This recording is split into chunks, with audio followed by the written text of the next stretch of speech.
नमस्कार दोस्तों, साहित्य समाधान के मंच से मैं डॉक्टर रीता गौड़ आपका हार्दिक स्वागत करती हूँ, अभिनंदन करती हूँ।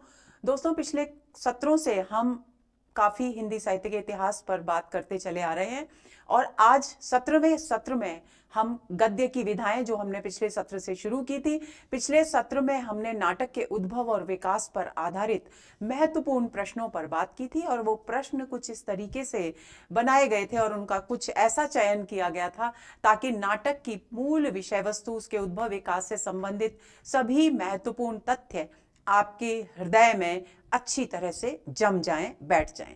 और वही स्थिति आज के सत्र में जो कहानी के उद्भव और विकास पर आधारित है, उसमें यही कोशिश की गई है कि कहानी से संबंधित जितने भी महत्वपूर्ण तथ्य हैं वो सब आपकी स्मृति में ताजा रहें ताकि परीक्षा में उनसे संबंधित कोई भी प्रश्न आपका गलत ना हो। तो चलिए शुरू करते हैं आज का सत्र।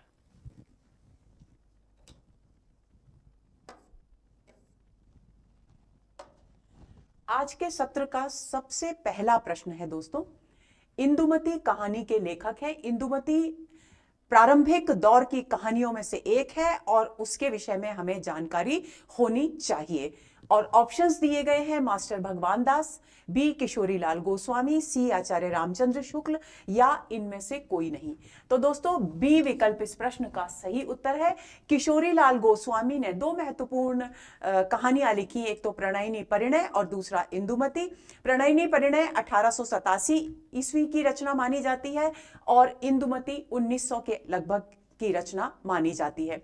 तो किशोरी लाल गोस्वामी क्योंकि हिंदी कहानी के उद्भव और विकास के प्रारंभिक दौर के कहानीकार हैं, तो उनके विषय में ये तथ्य आपकी जानकारी में बिल्कुल रहना चाहिए।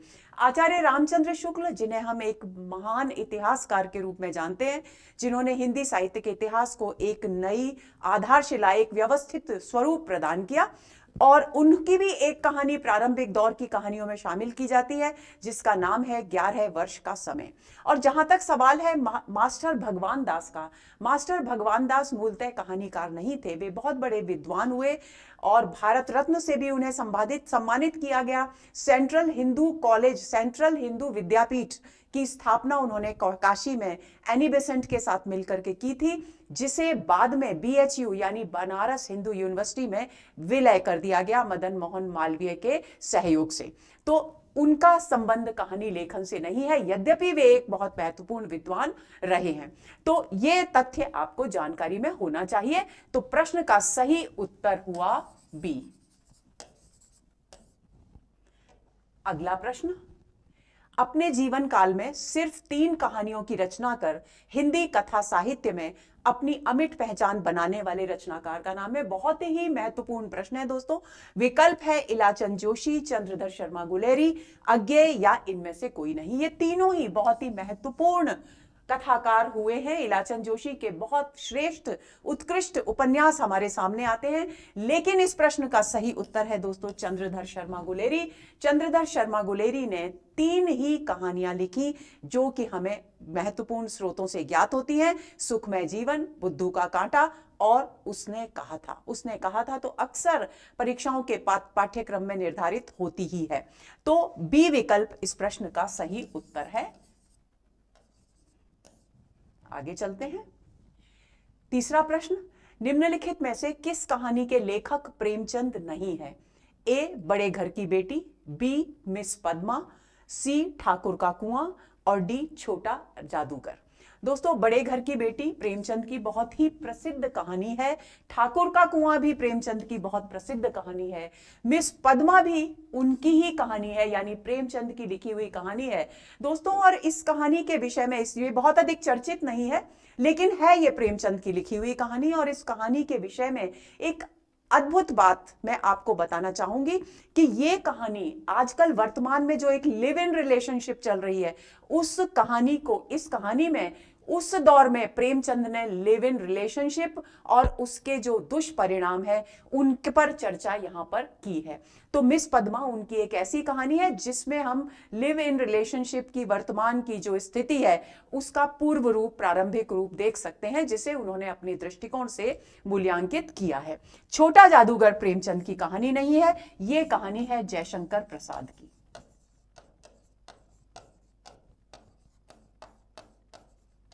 तो इस प्रश्न का सही उत्तर हुआ डी। अगला प्रश्न, कालक्रम की दृष्टि से निम्नलिखित कहानियों का सही अनुक्रम क्या है? ए, यही सच है, रोज उसने कहा था, कफन। बी, रोज कफन यही सच है, उसने कहा था।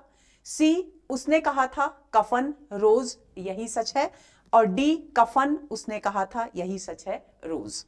तो दोस्तों सी विकल्प इस प्रश्न का सही उत्तर है। हम जानते हैं कि उसने कहा था, गुलेरी जी की जो कहानी है उसे बहुत सारे विद्वान, खास तौर से राजेंद्र यादव, उसे हिंदी की पहली कहानी मानते हैं और इसका समय माना गया है 1915। तो यानी सबसे पहली रचना जो है कहानी के इस क्रम में वो कालक्रम के अनुसार उसने कहा था आएगी।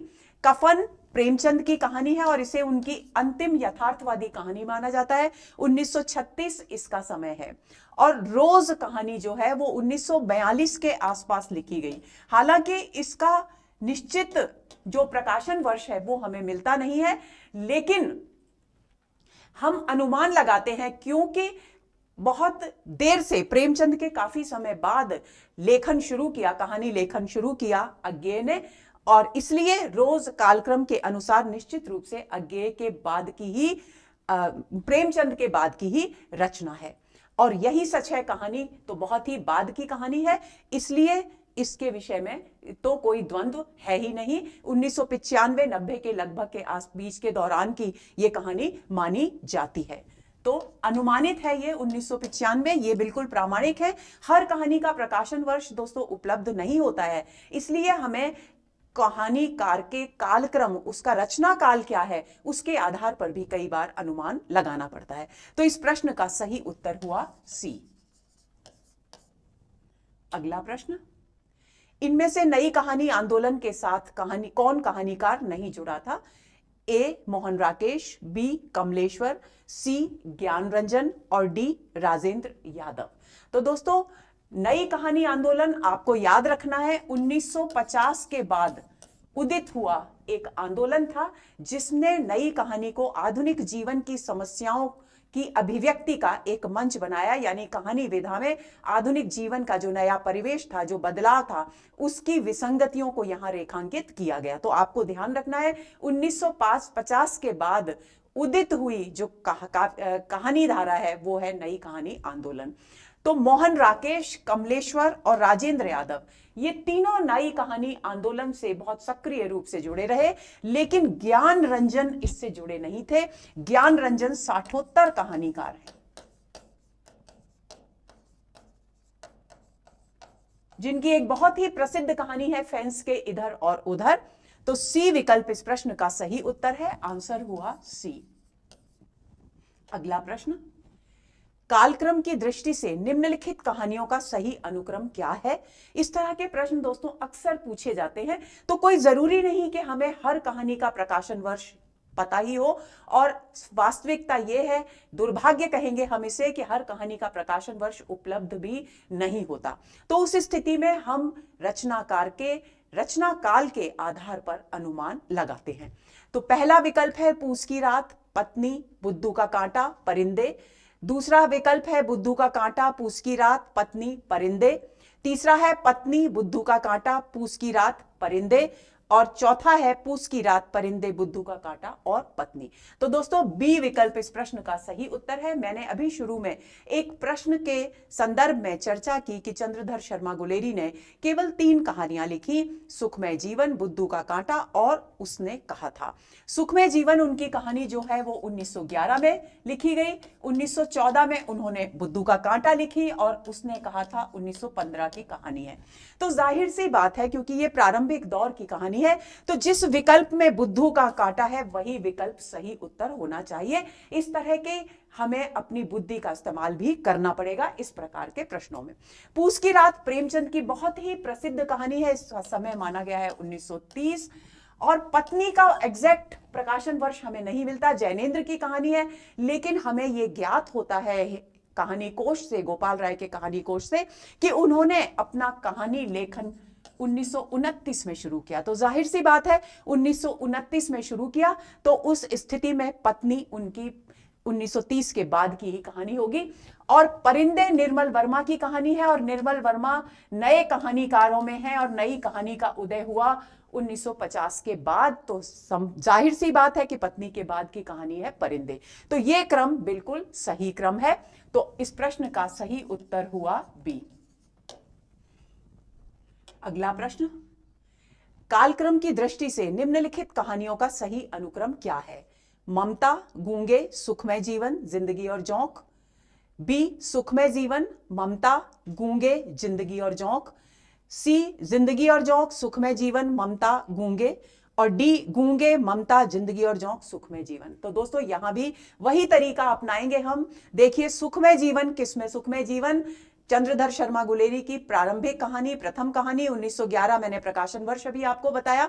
तो सुखमय जीवन 1911। आपको क्या करना है दोस्तों? आपको जितनी भी प्रारंभिक कहानियां हैं उनके हमको प्रामाणिक प्रकाशन वर्ष उपलब्ध हैं, तो उन्हें आप एक बार अपने ध्यान में रख लेंगे तो आपके लिए बहुत आसान हो जाएगा। और शेष जो कहानीकार आते हैं उनके कालक्रम को आपको ध्यान में रखना है कि ये किस कहानी के, किस दौर के कहानीकार हैं, तो आपके लिए यह अनुमान लगाना आसान हो जाएगा। तो सुखमय जीवन चंद्रधर शर्मा गुलेरी की 1911 में रचित कहानी, यानी कि यही विकल्प इस प्रश्न का सही उत्तर है। ममता जयशंकर प्रसाद की कहानी है, और हम अच्छी तरह से जानते हैं कि जयशंकर प्रसाद की सबसे पहली कहानी ग्राम इंदु पत्रिका में 1912 में प्रकाशित हुई। तो जब पहली कहानी 1912 में प्रकाशित हुई यानी 1911 के तो बाद ही है, और बाकी सारी कहानियां बाद की हैं, और ममता उनकी बाद की कहानी है। तो उस स्थिति में दूसरे क्रम पर आएगी ममता। और तीसरी कहानी है ये रांगे राघव की। रांगे राघव ने दोस्तों कहानी लेखन 1936 में शुरू किया, यानी उनकी गूंगे कहानी ममता के बाद की कहानी है, तो ये आएगी। और जिंदगी और जोंक अमरकांत की कहानी है। अमरकांत नई कहानी आंदोलन से जुड़े कहानीकार है, और नई कहानी आंदोलन मैंने अभी चर्चा की 1950 के बाद की कहानी आंदोलन है, तो यानी जिंदगी और जोंक इसके बाद की कहानी है। तो ये क्रम इस प्रश्न का सही उत्तर है। तो आंसर हुआ हमारा बी। अगले प्रश्न पर आते हैं। राम राम, यह भी कोई लड़ाई है? दिन रात खंदकों में बैठे, हड्डियां अकड़ गईं। उसने कहा था कहानी से उद्धृत उक्त कथन किसका है? चंद्रधर शर्मा गुलेरी की उसने कहा था, कंठस्थ कर लीजिए आप, 1915 इसका प्रकाशन वर्ष है। विकल्प हैं लहना सिंह, हजारा सिंह, वजीरा सिंह और बोधा सिंह। ये चारों उसने कहा था कहानी के पात्र हैं, लेकिन दोस्तों ये कथन है ए लहना सिंह का।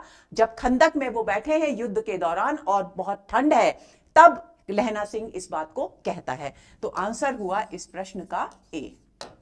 अगला प्रश्न, एक और जिंदगी कहानी का मुख्य प्रतिपाद्य है शहरी जीवन की भागदौड़, दांपत्य संबंधों का विघटन, मृत्यु से साक्षात्कार, आधुनिक जीवन के प्रति बढ़ता आकर्षण। दोस्तों एक और जिंदगी मोहन राकेश की कहानी है, और इसका सही उत्तर है, इसकी जो विषय वस्तु है, इसका जो मुख्य प्रतिपाद्य है वो है दांपत्य संबंधों का विघटन। इसमें दांपत्य संबंधों में आधुनिक परिवेश में किस प्रकार से बिखराव आ रहा है उसको यहां पर स्पष्ट किया गया है। तो बी विकल्प इस प्रश्न का सही उत्तर है।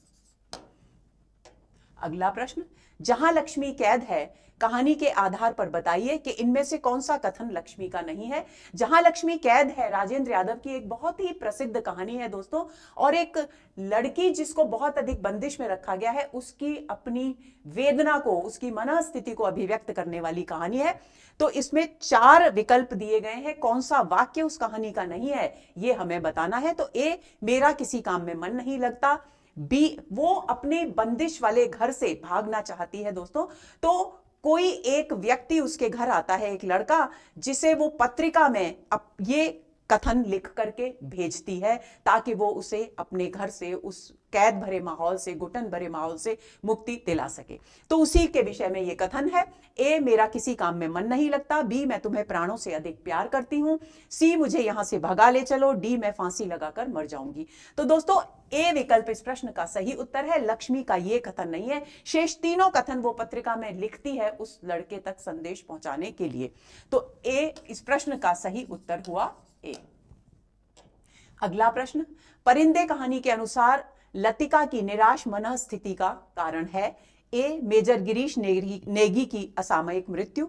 बी मनपसंद नौकरी न मिलना, सी लड़कियों का उच्छृंखल व्यवहार और डी घर से दूर रहना। दोस्तों परिंदे कहानी निर्मल वर्मा की कहानी है। निर्मल वर्मा नई कहानी आंदोलन के कहानीकार हैं, ये बात आपको ध्यान में रखनी है। परिंदे का अर्थ होता है पक्षी, तो जिस तरह से पक्षी का कोई एक स्थायी निवास नहीं होता, उसी तरह से इसके जो पात्र हैं इस कहानी के, वे भी अपने अपने मूल निवास स्थान से उखड़कर एक जगह स्थित हो गए हैं और उनके मन की वो पीड़ा, क्योंकि वो स्थायी निवास को छोड़कर आए हैं, वो यहां अभिव्यक्त की गई है। तो उसी में एक पात्र जो नायिका है कहानी की, उसका नाम है लतिका। बहुत ही निराश है वो। अब उसकी निराशा के कारणों को पूछा गया है। तो वो एक स्कूल में गर्ल्स हॉस्टल की वार्डन है, तो उसके कारण इसीलिए यहां पर ये विकल्प दिए गए हैं। तो लतिका की निराश मनस्थिति का मूल कारण है मेजर गिरीश नेगी की असामयिक मृत्यु। मेजर गिरीश नेगी वो व्यक्ति हैं जो प्रत्यक्ष रूप से कहानी में कहीं नहीं आते, लेकिन लतिका के ऐसा जिक्र आता है कि लतिका के वे प्रेमी थे और उनकी असामयिक मृत्यु हो जाती है, उसकी वजह से लतिका निराश है। तो उसकी निराशा का मूल कारण है मेजर गिरीश नेगी की असामयिक मृत्यु। तो आंसर हुआ इस प्रश्न का ए। अगला प्रश्न, हार की जीत किस प्रकार की कहानी है? आंचलिक, यथार्थवादी, आदर्शवादी या आदर्शोन्मुख यथार्थवादी? तो दोस्तों हार की जीत, सबसे पहली बात तो ये कि ये सुदर्शन की कहानी है। आपने एक कहानी बचपन में बहुत अधिक किताबों में, पाठ्य पुस्तकों में हुआ करती थी, बाबा भारती के घोड़े की कहानी, आपको जिक्र याद होगा। अगर नहीं याद है तो एक छोटा सा संक्षेप में इसका वर्णन कुछ ऐसे है कि बाबा भारती हैं, उनके पास एक घोड़ा है जो कि बहुत ही अच्छा है, बहुत शानदार घोड़ा है, और एक डाकू को पता चलता है कि वो घोड़ा इतना अच्छा है, उसकी जब गुणों का पता चलता है तो वो किसी न किसी तरीके से उस घोड़े को लेने के लिए बाध्य हो जाता है और वो छल से उस घोड़े को अपने कब्जे में कर लेता है। और उसके बाद जब बाबा भारती को पता चलता है कि इसने छद्म वेश धारण करके मेरे घोड़े को ले लिया है, तो वो कोई पश्चाताप नहीं करते। यद्यपि वो घोड़ा उनका प्यारा था, लेकिन उसके बाद वो सिर्फ उससे इतना कहते हैं कि जिस तरह से तुमने छल से मुझे छला है, छल से मेरे घोड़े को लिया है, उसी तरह से किसी और के साथ ये व्यवहार न करना, वरना लोग सच्चे लोगों पर भी विश्वास करना बंद कर देंगे। और इस बात से वो उस डाकू का हृदय परिवर्तन होता है और वो रात्रि के समय उस घोड़े को वापस उन्हीं के अस्तबल में बांधकर चला जाता है। यानी कहानी का अंत आदर्श की स्थापना में हुआ। तो कहानी कैसी हुई? आदर्शवादी हुई। दूसरी बात आपको यह ध्यान रखनी है कि हार की जीत सुदर्शन की कहानी है और सुदर्शन प्रेमचंद परंपरा के कहानीकार हैं, और प्रेमचंद ने खास तौर पर आदर्शोन्मुख यथार्थवादी कहानियां लिखी और कफन तक आते आते वे पूर्णतः यथार्थवादी हो गए। ये बात आपको ध्यान में रखनी है। लेकिन प्रेमचंद की परंपरा के कहानीकार होते हुए भी सुदर्शन ने ये जो हार की जीत कहानी है, ये आदर्शवादी कहानी लिखी है। तो इस प्रश्न का सही उत्तर हुआ सी। अगला प्रश्न, पीली छतरी वाली लड़की कहानी के रचनाकार हैं उदय प्रकाश, स्वयं प्रकाश, मैत्रेयी पुष्पा या मृदुला गर्ग? आधुनिक कहानियों में बहुत ही महत्वपूर्ण और चर्चा का विषय रही है दोस्तों पीली छतरी वाली लड़की, और ये कहानी है उदय प्रकाश की। उदय प्रकाश वर्तमान दौर के एक बहुत ही प्रसिद्ध कहानीकार हुए हैं, और इस कहानी के विषय में आपको बता दूं, ये कहानी लगभग 158 पेज की कहानी है, और इसे कुछ लोग, कुछ विद्वान उपन्यास, लघु उपन्यास कहते हैं, तो कुछ लोग लंबी कहानी के नाम से पुकारते हैं। और इस कहानी की मूल संवेदना को एक पंक्ति में अगर मैं बताऊं तो यह है कि आज के जीवन में भूमंडलीकरण आदि जितनी भी कॉलेज की, भ्रष्टाचार की जितनी भी समसामयिक समस्याएं हैं, उन सब की अभिव्यक्ति उदय प्रकाश ने पीली छतरी वाली लड़की कहानी के माध्यम से की है। तो इस प्रश्न का सही उत्तर हुआ ए। अगला प्रश्न, जैनेन्द्र की कहानियों को प्रकाशन वर्ष के आधार पर सही अनुक्रम में लगाइए। तो ए विकल्प है खेल, फांसी, पाजेब, एक रात। बी खेल, फांसी, एक रात, पाजेब। सी फांसी, खेल, एक रात, पाजेब। और डी फांसी, खेल, पाजेब, एक रात। तो दोस्तों बी विकल्प इस प्रश्न का सही उत्तर है। खेल का प्रकाशन वर्ष मिलता है जो हमें, वो है 1928। फांसी है उनकी पहली प्रकाशित कहानी, जो फांसी कहानी संग्रह प्रकाशित हुआ 1929 में, तो उसमें जैनेन्द्र की फांसी कहानी थी, तो 1929 में इसका प्रकाशन हुआ। एक रात का समय माना गया है 1934 का, और पाजेब है 1942 की रचना। यानी कालक्रम के अनुसार ये क्रम बिल्कुल सही है, यानी बी विकल्प इस प्रश्न का सही उत्तर है। आंसर हुआ बी। अगला प्रश्न, अकहानी आंदोलन के पुरस्कर्ता कौन माने जाते हैं? पुरस्कर्ता शब्द मैंने यहां जानकर इस्तेमाल किया है दोस्तों, ताकि आप इस नए शब्द से परिचित हो सकें। पुरःकर्ता यानी पुरः मतलब सामने, कर्ता यानी करने वाला, यानी कोई किसी भी चीज को सामने लाने वाला पुरस्कर्ता कहलाता है। अब यहां प्रश्न है कि अकहानी आंदोलन को सामने लाने वाले यानी उसके सूत्रधार कौन है, उसके जनक कौन है? तो ऑप्शंस हैं कृष्ण बलदेव वैद, बी गंगा प्रसाद विमल, सी मार्कंडेय या डी महीप सिंह। तो दोस्तों बी विकल्प इस प्रश्न का सही उत्तर है। गंगा प्रसाद विमल ने फ्रांस के एंटी स्टोरी मूवमेंट के समर्थन में या उसके प्रभाव में आकर के 1960 के बाद के जो वर्ष थे 1960 के लगभग अकहानी आंदोलन को जन्म दिया भारत में। तो इस प्रश्न का सही उत्तर हुआ बी। अगला प्रश्न, सफेद कौआ कहानी की रचनाकार हैं राजी सेठ, मंजुल भगत, मणिका मोहिनी या मृणाल पांडे। तो दोस्तों बी विकल्प इस प्रश्न का सही उत्तर है मंजुल भगत, जो बहुत प्रसिद्ध उपन्यासकार मृदुला गर्ग की बहन है मंजुल भगत, उनकी कहानी है सफेद कौआ।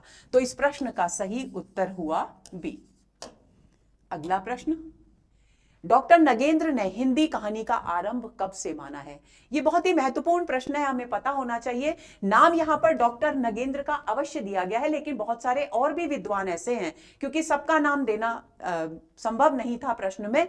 तो डॉक्टर नगेंद्र जो कि एक बहुत ही प्रमुख नाम था, उसे यहां पर दिया गया है। तो डॉक्टर नगेंद्र और कुछ अन्य विद्वान ऐसे हैं जो हिंदी कहानी का आरंभ कब से मानते हैं। यह प्रश्न पूछा गया है 1900 ईस्वी से, 1890 ईस्वी से, 1905 ईस्वी से या फिर 1911 ईस्वी से। तो दोस्तों ए विकल्प इस प्रश्न का सही उत्तर है। 1911 ईस्वी से डॉक्टर नगेंद्र हिंदी कहानी का उद्भव मानते हैं, जबकि सरस्वती पत्रिका का प्रकाशन शुरू होता है और उसके माध्यम से बहुत सारी सुंदर, एक से एक बढ़कर अच्छी प्रारंभिक दौर की कहानियां प्रकाशन में आती हैं, सामने आती हैं। तो इस प्रश्न का सही उत्तर हुआ ए। अगला प्रश्न, निम्नलिखित में से कहानी के उद्भव और विकास के संदर्भ में असत्य कथन है। ए, डॉक्टर नगेंद्र ने वर्ष 1900 में सरस्वती के प्रकाशन के साथ हिंदी कहानी का आरंभ माना है। पिछले ही प्रश्न में यह चर्चा हो गई है, यानी यह कथन बिल्कुल सही है। सर्वप्रथम 1908 में सोजे वतन की भूमिका में प्रेमचंद ने शॉर्ट स्टोरी विधा के लिए कहानी शब्द का प्रयोग किया, यह कथन भी बिल्कुल सही है। 1908 में जब सोजे वतन कहानी संग्रह, जो उर्दू का कहानी संग्रह जिसे अंग्रेज सरकार के द्वारा जब्त कर लिया गया था, उस कहानी संग्रह की भूमिका में उस समय अंग्रेजी में दोस्तों शॉर्ट स्टोरी करके एक नई विधा का जन्म हुआ था, कहानी की लेखन की विधा। तो उसके समानांतर हिंदी में, उसके पर्याय के रूप में हिंदी में प्रेमचंद ने सबसे पहले कहानी शब्द का प्रयोग किया था। यह बात बिल्कुल सही है। यदि कभी प्रश्न आए कि सबसे पहले कहानी शब्द का प्रयोग हिंदी में किसने किया, तो आप प्रेमचंद का नाम ले सकते हैं, क्योंकि उन्होंने सोजे वतन की भूमिका में शॉर्ट स्टोरी के लिए कहानी शब्द का प्रयोग किया। यह बात अलग है कि बाद में वे अपनी कहानियों को कहानी ना कह करके काफी लंबे समय तक गल्प और आख्यायिका शब्दों से ही संबोधित करते रहे, लेकिन पहला कहानी शब्द का प्रयोग उन्हीं के द्वारा सोजे वतन की भूमिका में किया गया। कहानी शब्द का उद्भव संस्कृत की कथ धातु से माना गया है, यह कथन भी बिल्कुल सही है, इसको मैं अभी स्पष्ट करूंगी। और प्रारंभ में कहानी के लिए लोक श्रुति शब्द का प्रयोग किया जाता था, यह कथन बिल्कुल गलत है, असत्य है, यानी डी विकल्प इस प्रश्न का सही उत्तर है। तो आंसर हुआ डी। अब हमको थोड़ा सा समझ लेना है ताकि आपका भी रिवीजन हो सके कि कहानी शब्द का उद्भव संस्कृत की कथ धातु से कैसे माना गया है। कथ धातु जिसके संस्कृत में दोस्तों रूप चलते हैं कथयति, कथयतः, कथयंती, यानी कहना। तो कथ शब्द से प्रत्यय अप्रत्यय लगने पर शब्द बना कथा, और यह शब्द जब लौकिक संस्कृत से भाषा का विकास हुआ और प्राकृत और अपभ्रंश भाषाएं आई, तो थ के स्थान पर क्या हो गया, ह हो गया, और शब्द क्या बन गया, कहा। बहुत सारी जैन धर्म की पुस्तकें, जैसे अभी मुझे नाम याद आ रहा है समराइच कहा, इस तरह की है जिसमें कथा के लिए कहा शब्द का इस्तेमाल किया गया है। और जब और भाषा विकसित हुई और क्षेत्रीय बोलियों का विकास हुआ, यानी अवधी, ब्रज भाषा, मैथिली, ये सब भाषाएं जब विकसित हुई, तो ये कथा कहा हो गया कहनी। खासतौर से अवधी और भोजपुरी में ये कहनी शब्द बन गया और इसी से खड़ी बोली में शब्द बना कहानी। तो ये बात आपको ध्यान में रखनी है। तो कथ धातु से माना गया है, ये कथन बिल्कुल सही है। तो इस प्रश्न का सही उत्तर हुआ डी। आगे चलें। निम्नलिखित कहानियों को उनके प्रथम कहानी यहां पर ऐसे इसको सही कर लेंगे, प्रथम कहानी मानने वाले विद्वानों के नाम से सुमेलित कीजिए। यानी कौन विद्वान, ये विद्वानों के नाम है, इनमें से कौन किस कहानी को हिंदी की पहली कहानी मानता है, उस हिसाब से हमें सुमेलित करना है। और यहां कहानियों के नाम दिए गए हैं। प्रणयिनी परिणय, इंदुमती, एक टोकरी भर मिट्टी, 11 वर्ष का समय उसने कहा था, और दुलाई वाली। यहां विद्वानों के नाम है देवी प्रसाद वर्मा, राय कृष्णदास, राजेंद्र यादव, लक्ष्मी नारायण लाल, बच्चन सिंह और आचार्य रामचंद्र शुक्ल। तो दोस्तों प्रणयिनी परिणय से शुरू करते हैं। प्रणयिनी परिणय किशोरी लाल गोस्वामी की कहानी है, जिसकी चर्चा हम एक प्रश्न में कर चुके हैं, आपको भूलना ही नहीं है। और इसको हिंदी की पहली कहानी मानने वाले विद्वान है बच्चन सिंह, यानी सबसे पहले आएगा 5। इंदुमती कहानी जो है वो भी किशोरी लाल गोस्वामी की ही है, और इसको हिंदी की पहली कहानी मानने वाले विद्वान हैं आचार्य रामचंद्र शुक्ल, यानी दूसरे नंबर पर आएगा 6। फिर एक टोकरी भर मिट्टी माधवराव सप्रे की कहानी है, जो छत्तीसगढ़ पत्रिका में प्रकाशित हुई थी। इसको पहली कहानी हिंदी की मानने वाले हैं देवी प्रसाद वर्मा, यानी 6 के बाद आएगा 1। फिर उसके बाद 11 वर्ष का समय आचार्य रामचंद्र शुक्ल की कहानी है, जिसे हिंदी की पहली कहानी मानने वाले हैं लक्ष्मी नारायण लाल। तो उसके बाद आएगा 4, 5, 6, 1 और 4। उसने कहा था कहानी अभी मैं चर्चा कर चुकी कई बार, किसकी है, चंद्रधर शर्मा गुलेरी की है, और इसे हिंदी की पहली कहानी मानने वाले हैं राजेंद्र यादव, यानी 3। उसके बाद दुलाई वाली कहानी बंग महिला की कहानी है, और इसको हिंदी की पहली कहानी मानने वाले हैं राय कृष्णदास, यानी 2। तो 5, 6, 1, 4, 3, 2 ये क्रम रहेगा। कूट देखते हैं। 5, 6, 1, 4, 3, 2 यानी ए विकल्प इस प्रश्न का सही उत्तर है। तो आंसर हुआ ए। अगले प्रश्न पर आते हैं। नवीनतम अनुसंधानों के आधार पर हिंदी की पहली मौलिक कहानी है इंदुमती, एक टोकरी पर मिट्टी, दुलाई वाली या उसने कहा था। तो दोस्तों आपको ये जानकारी अपने अंदर हृदय में बिल्कुल बिठा लेनी है कि एक टोकरी भर मिट्टी को आज के वर्तमान ताजा शोधों के आधार पर पहली हिंदी कहानी माना गया है, और यह कहानी छत्तीसगढ़ पत्रिका में प्रकाशित हुई थी, और यह कहानी है माधवराव सप्रे की। बहुत छोटी सी कहानी है, इस पर एक वीडियो भी अपने चैनल पर है, आप देख सकते हैं। तो माधवराव सप्रे की यह कहानी है, छत्तीसगढ़ पत्रिका में प्रकाशित हुई थी, और इसी को आधुनिक खोजों के आधार पर, अनुसंधानों के आधार पर हिंदी की पहली कहानी माना गया है। तो आंसर हुआ हमारा बी। अगला प्रश्न।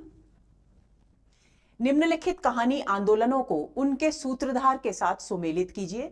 आपको दोस्तों पता है, अच्छी तरह से आपने हिंदी कहानी का उद्भव और विकास पढ़ा होगा, हमने भी अपने एक वीडियो में बहुत अच्छी तरह से इस बात पर चर्चा की है।